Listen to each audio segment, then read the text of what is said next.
Hello everybody and welcome to my second video on intervals. If you watched my first video on intervals, you would have seen a discussion of whole steps and half steps and how we can utilize those to create a major scale. So what we're going to do today is we're going to take that a step further and we're going to actually classify the intervals. So you're going to hear terms like major third and perfect fifth, for instance. What we're also going to do is we're going to be introduced to flats and sharps in music. And we're also going to talk about enharmonic equivalents. And then finally we're going to look into the chromatic scale and see what all kinds of intervals that we have available to us within an octave. So with that in mind, let's get started.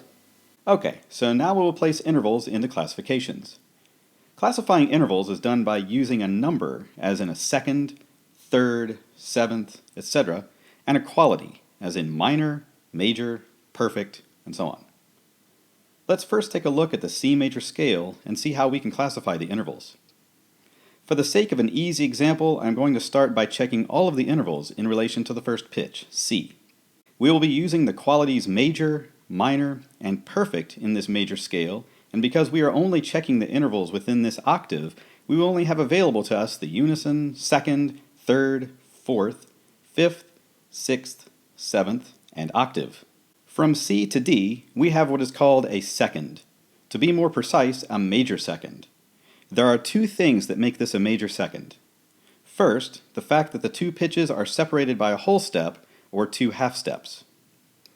Now, we will be taking into consideration the amount of half steps from one pitch to another, rather than discussing the whole step or something along those lines. Second, the fact that we are talking about two pitches whose letter names are different and are right beside each other without any other letter name in between. So that is what will give us the second. From C to E, we have a major third. This is so because the pitches are separated by four half steps and we are skipping over only one letter name to get to the E. We are skipping only the D to get there, so we have a major third. From C to F, we have what is called a perfect fourth. The perfect fourth is made by using an interval of 5 half steps and skipping over two letter names in the major scale. We skip D and E and go directly to the fourth pitch of the scale. From C to G we have a perfect fifth.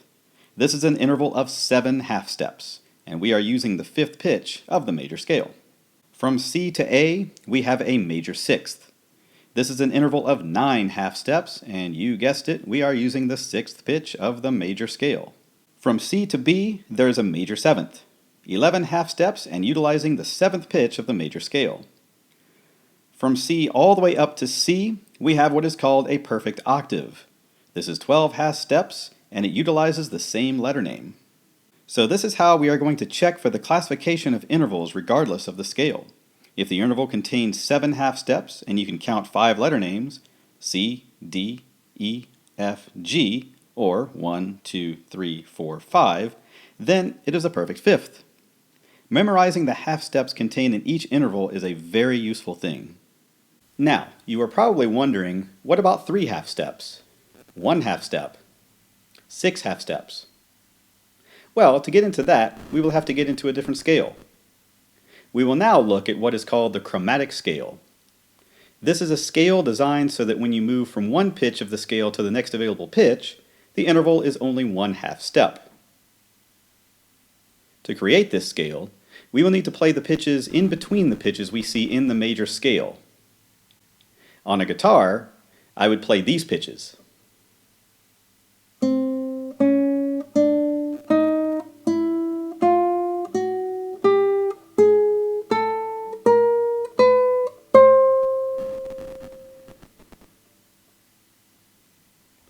Just by playing every fret on a string. But what about the names of these pitches?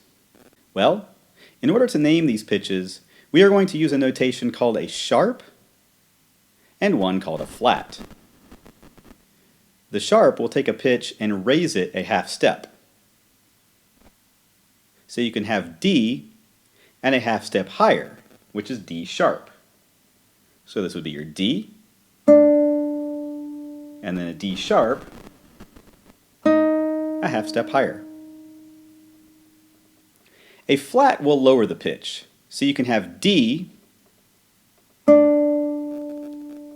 and a half step lower is D flat.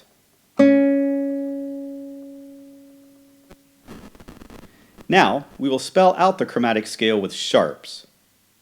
C, C sharp, D, D sharp, E, F, F sharp, G, G sharp, A sharp, B, and C.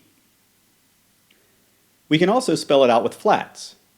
C, D flat, D, E flat, E, F, G flat, G, A flat, A, B flat, B, and C.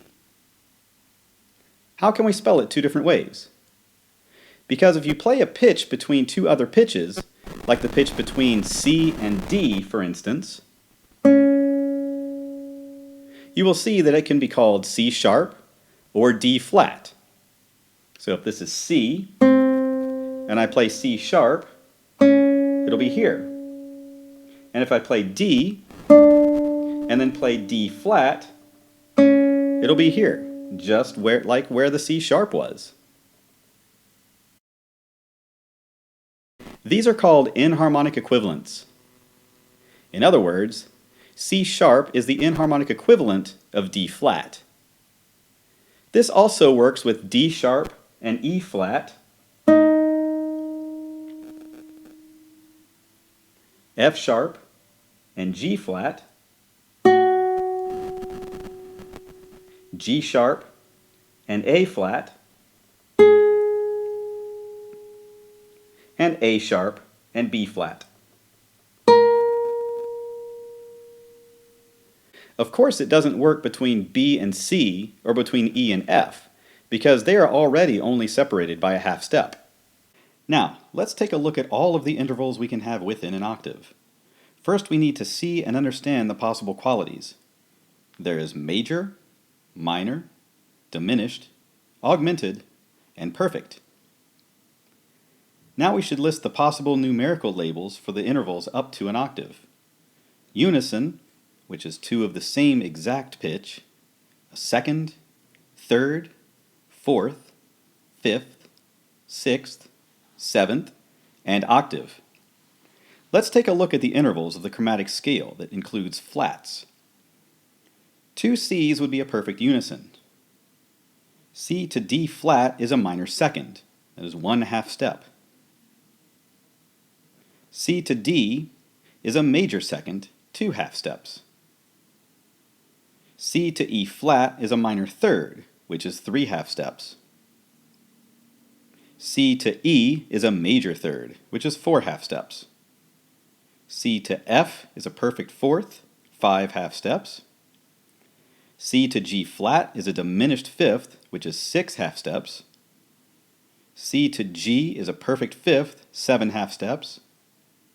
C to A flat is a minor sixth with 8/2 steps. C to A is a major sixth with 9/2 steps.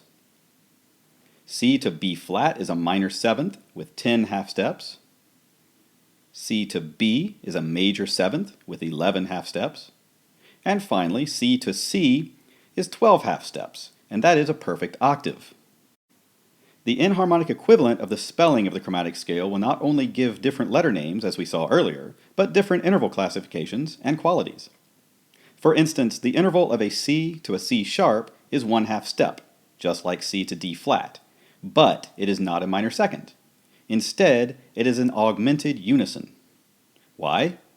Because, as we saw earlier, a second needs to have pitches that use two different letter names with no other letter names between. In the case of C to D flat, this applies, but with C to C sharp, we are talking about the same letter name. The second is raised by a 1/2 step because of the sharp, hence the augmented unison designation. Let's continue. C to D is again a major second. C to D sharp is an augmented second. C to E is a major third. C to F is a perfect fourth. C to F sharp is an augmented fourth. C to G is a perfect fifth. C to G sharp is an augmented fifth. C to A is a major sixth. C to A sharp is an augmented sixth. C to B is a major seventh. And finally, C to C is, of course, the octave. As you can see, there are different ways to spell and label the interval created by two pitches. Now, the scales that we use today, we were starting from the pitch C. And the intervals it created, we started from the pitch C. But you can really start from any pitch that you like, as long as you remember the amount of half steps between the two pitches that you're working with, and what kind of interval classification that will give you. Now in my next video, we're going to actually expand and go outside of just one octave, and we're also going to discuss how to spell chords. If you like what you see here and would like to continue watching this video series, be sure to click the like button down below and subscribe. Thank you for watching.